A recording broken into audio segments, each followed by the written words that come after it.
As several states begin reopening their economies, President Trump suggesting tonight schools could be the next to open. Jason Colthorpe is live tonight with how the union is responding to the president's comments. Jason? And what we don't know with these comments, Kimberly, is were these some of the off-the-cuff kind of spur-of-the-moment spitballing type of comments the president will make sometimes and then later say he was just being sarcastic about? We don't know that just yet, but what we do know is when most educators saw them, they kind of did the, wait, what? I think you'll see a lot of schools open up, even if it's for a very short period of time. I think it would be a good thing.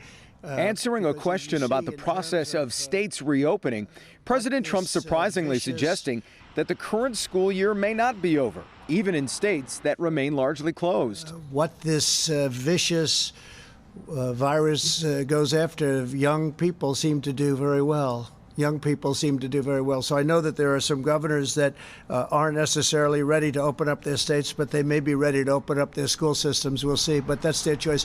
But the word is safety. One thing that the president hasn't thought of is that it's not only children that will be impacted by opening up schools, it's every child's family. Head of the Michigan Education Association, Paula Herbart, isn't so sure.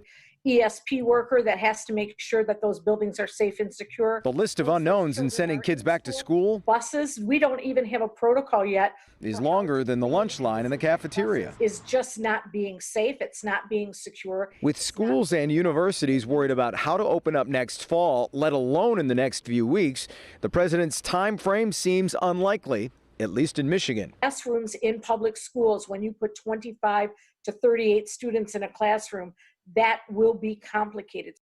If we're not. The part of the president's comments that probably jump out to Detroiters were that young people do well with this virus. Obviously, that comes right on the heels of Detroit losing a 5-year-old girl to COVID. But it again highlights the differences, not just between Southeast Michigan and the rest of the state, but Michigan from Florida, from Texas, Ohio, South Dakota, Idaho. It just matters. The whole thing regarding schools could be different throughout the entire country. Kimberly? Yeah. I'm wondering, Jason, is the governor responding to any of this?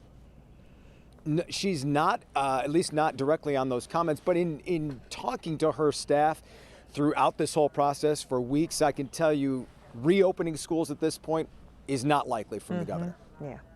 Okay, we'll see how it plays out. Jason, thank you.